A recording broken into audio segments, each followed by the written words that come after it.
I'm going to thread up for 3-thread overlock narrow, and I'm going to use my quick reference threading guide that came with my machine. And it tells me that I need an O2 needle. So there's my O2 needle. It's in place, it's on the right there. And I'm now going to thread my lower looper thread. It's sitting on the lower looper spool and going up through the lower looper thread tension section in the upper arm. Make sure your upper arm is fully extended. I'm also making sure that my foot is up. If you have the evolution, the foot is on the back. So then I'm going to click it into the tension section here at the back, the tension discs, and come round here and hook it under this metal part there.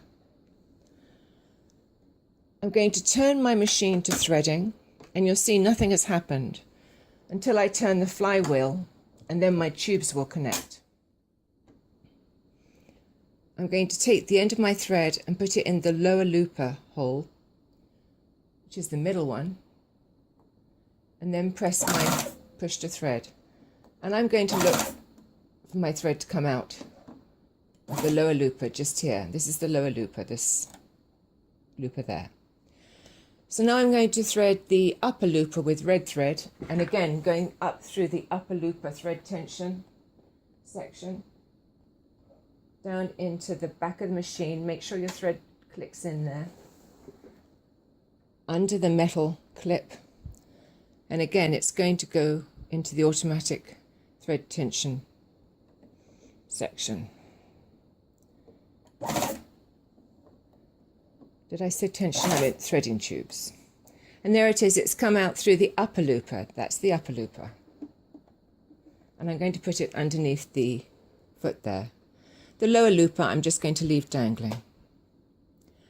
Now I'm going to thread the O2 needle. So again, you have a spool for the O2 needle. I'm going to thread it through the section at the top for the O2 thread. And it's going to come down through the O2 channel here, having clicked into the back again. There it goes. Goes under that metal clip, just as the others did. Then it goes along here, under this plastic arm, over the top and down. And then thread it into the little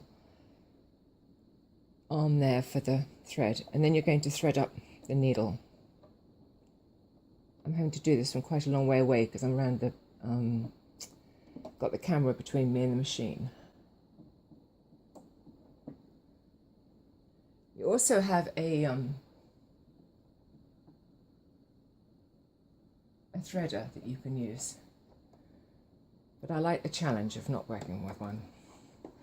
Right, so there I'm set up with my threads. I'm now going to put my machine back to serging, but there's still a few things I need to check. I need to check my stitch selector. It says I need to be on B, and I am on B. I need to check my width, and it's going to be the lower number because it's the number nearer to here, so it's less width. So we're looking at the lower number, and it's 3, so I'm going to put it on 3. And then the stitch length.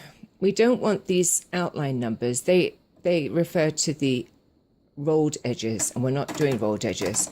We have exactly the same numbers around here, and that's the ones we're going to use. And we're going to put it on a 4. My knife is actually locked down. I was using a cover stitch before. So I've unlocked it, and actually it hasn't even come up. And that's because you need to turn the flywheel before it will. So there it goes, there's the knife up. And that is everything for your 3-thread narrow.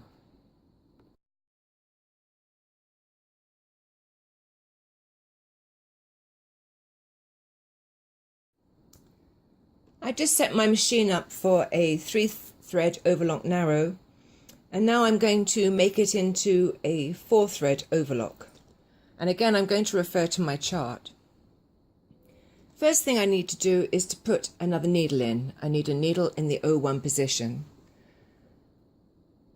It's easiest if you put your foot down. I actually find it easier if I take my foot off. So I'm literally going to feed the needle in with the flat section at the back. And you do have a little brush with a hole in the end that you can use to push your needle up. And then you're going to take your Allen key and you're going to turn and make sure that your needle's securely in and all the way to the top.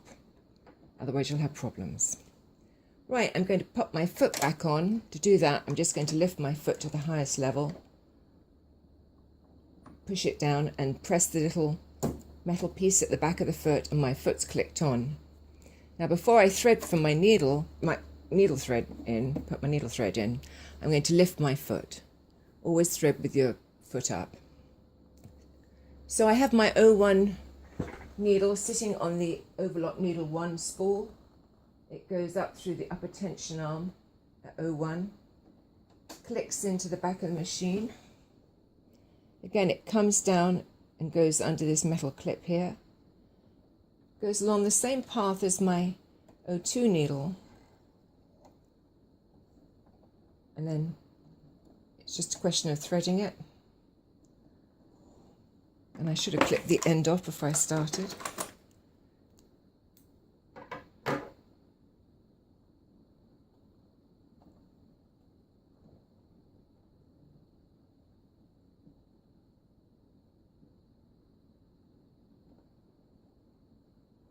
Right, and I'm just going to pop that thread underneath the foot.